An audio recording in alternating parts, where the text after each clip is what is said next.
In this video, we're going to start talking about the earliest civilizations that we know of. We're going to be spending a lot of time in Chapter 2 talking about Mesopotamia and Egypt. We've already watched the video on the Hittites and their empire a little bit farther north. So let's get into some of the old school guys, the civilizations in Mesopotamia, Fertile Crescent, that area, and let's just dive right in. So, Chapter 2, Section 1 deals with the city states of ancient Sumer. This map, while in German, shows you that there were a number of different city states that existed throughout the region, and that they had a number of, most of them were in southern Mesopotamia, along what is now the Persian Gulf, along the rivers, the Tigris and Euphrates rivers. So let's talk about objectives. Let's talk about how the geography affected the culture, which we're going to get into right away. We'll talk about the city-states and how they differ from other forms of government and how other cultures would have learned about them through a process of a term that we already know. We'll talk about the Sumerian religious beliefs and technology, and then we'll talk about their influence on later civilizations, because if you're the first, you tend to leave a legacy. So let's get into the geography of the region. So this is the Fertile Crescent, named that way because of the shape of the green-colored areas. It's in the shape of a crescent, and it's very fertile, hence the name Fertile Crescent. The reality is that those two rivers provide the main reasons for the soil being so fertile. Something that those rivers do that then allows them to be to produce very fertile farmland in that region. And we should know that fertile farmland leads to more food leads to more people. So let's get into the Fertile Crescent here. So another phrase here is Mesopotamia. You'll hear that a lot. Mesopotamia literally means the land between the rivers. Meso in Latin, doesn't matter. Meso means between, and Potamia or Potam is river. I think that's Latin. Greek. Sorry, doesn't matter what it is, but it means land between the rivers. So when you think of a hippopotamus, right? Maybe you know that hippopotamus means river horse. Hippo means horse. That's definitely Greek. Yeah, I think it's Greek. Whatever. This doesn't matter. I don't know why I keep getting sidetracked here. But Potamia or Potam is short for Greek. Meso means between. Ia, land between the rivers. Makes you wonder why they called the river in Washington, D.C. the Potomac River. It's basically calling it the River, but I digress. The two rivers are the Tigris and the Euphrates, two of the major rivers in the Middle East. And what happens is every year they flood. This is something that all rivers do. If those rivers have been dammed or otherwise diverted through irrigation, they might not flood as much, but it is a yearly process that happens, or multiple times a year, where the rivers flood. They overbound their banks, and they deposit very nutrient-rich soil called silt on those flood banks. So that soil is extremely fertile. It's great for growing crops. So in Mesopotamia, farmers started planting grains, not, apples or strawberries or, broccoli, but grains, barley and wheat primarily. Those grains were planted with a purpose. Grain doesn't spoil, right? You can turn those barley and wheat plants into flour, and flour lasts forever. Just maybe go into your pantry at home and look at the flour that's probably been there for 10 years. Flour doesn't really go bad. It does, but it takes a while. So these farmers would plant on the banks of the Tigris and the Euphrates all of these grains, cereal crops, if you will. It's another word for them, barley and wheat, and then turn that into flour to make bread. Very calorie dense, very good for providing people with enough energy to survive. The rivers themselves allowed for civilization. Remember, maybe outside of the Hittites, people didn't go around looking to set up a shop for a civilization. The geography of the region allowed for civilization to take place. That's an extremely, extremely important thing. The geography of the region allowed for civilization to take place because the soil was so fertile. That produced a lot more food. That food then led to food surpluses, more food, more people, more people, more jobs. Jobs lead to better technology leads to more food, and the cycle continues, creating the first civilization. But one of the questions I want you to answer in the discussion forum that will be posted along with this video is, how do floods make farming difficult? In what ways, especially considering that the area around the river is the most fertile, how could floods make farming difficult? And what things could be done to help mitigate that or help prevent damage from floods?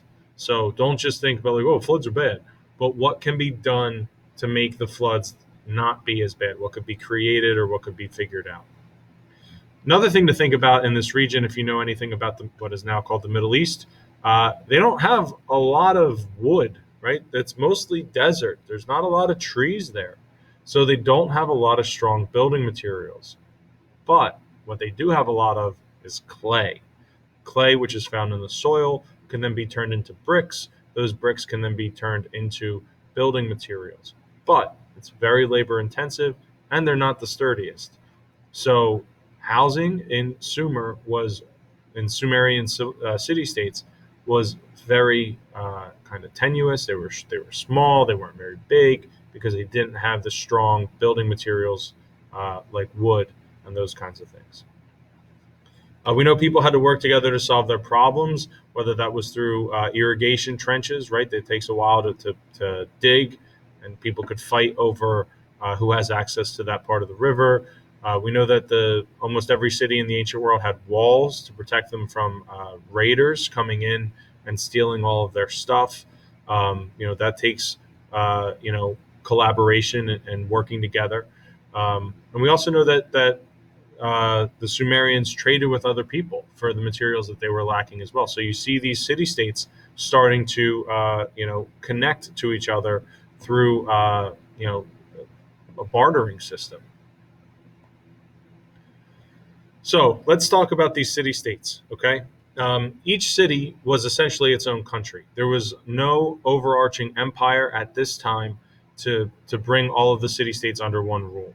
So each city developed its own set of laws and had its own rulers that were determined by their own, set of laws, but their cultures were the same. So I think I said this in a previous video, right? Think about, Philadelphia and Dallas. Bad choice. Think of Philadelphia and New York. Okay, Philly and New York have very different laws. There are certain things that are legal in New York, but not legal in Philadelphia. We have different mayors, different systems of government, different school districts, different taxes, all those things, right? But our culture is very similar. They're both speak English. The religious breakdown is pretty similar. We both like sports. We have our own signature food items, even if they're a little different.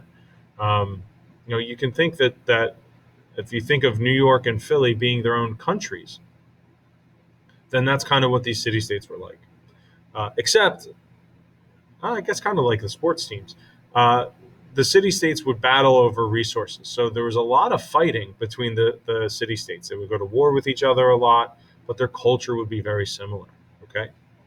Initially, priests were the ones in charge of the city. They were the ones, again, it kind of makes sense if you think about them being the ones closest to the gods, that they should be the ones in charge. But whenever city-states would go to war, they would hand it off to generals.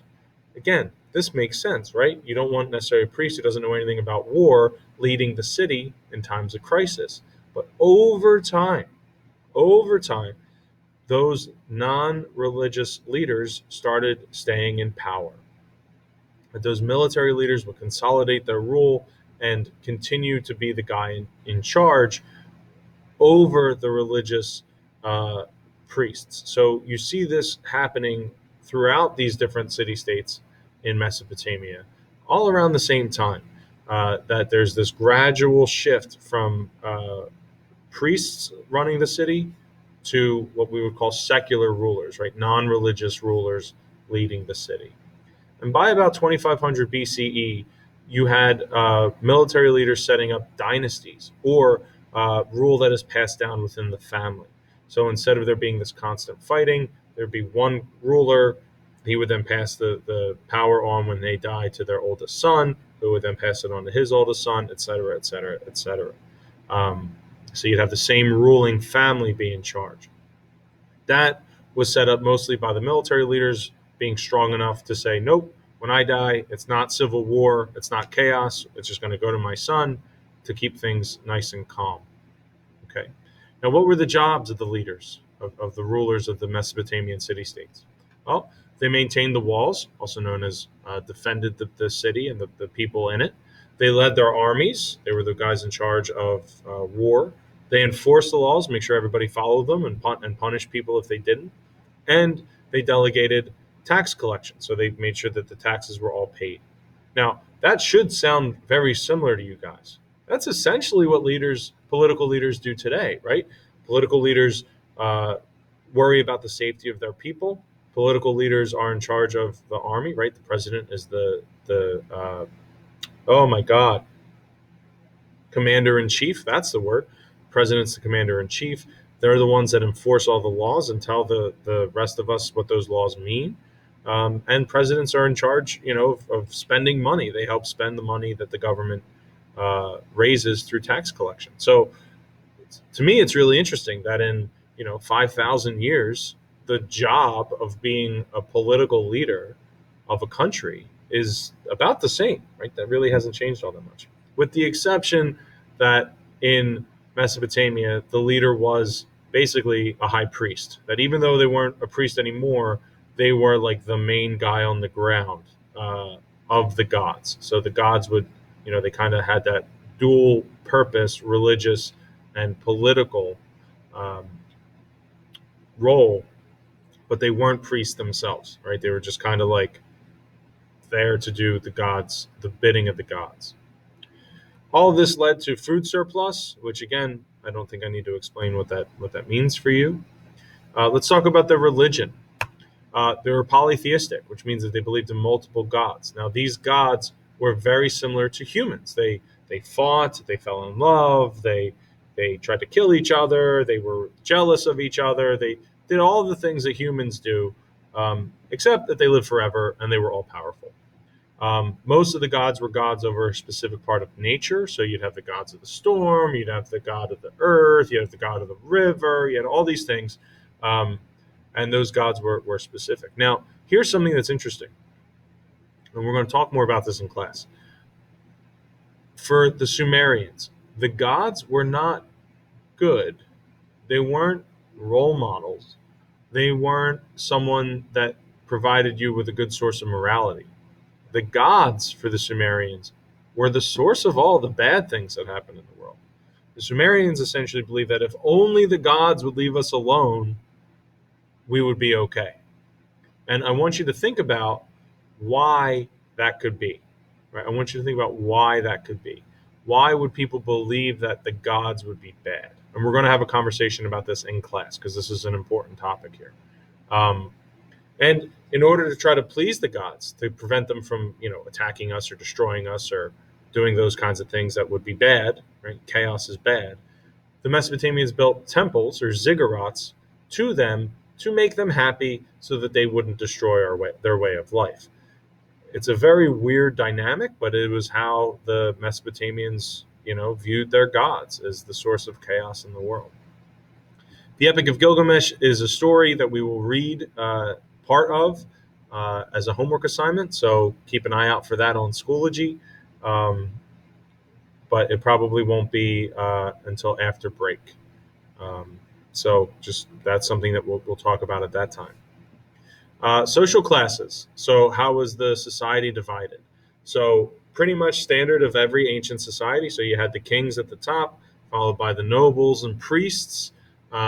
Right below them, right, landowners and nobles are essentially the same thing. There's wealthy landowners. And then you had the merchants next, people who bought and sold goods and whatever. But the vast majority of people were peasants and the people who were enslaved.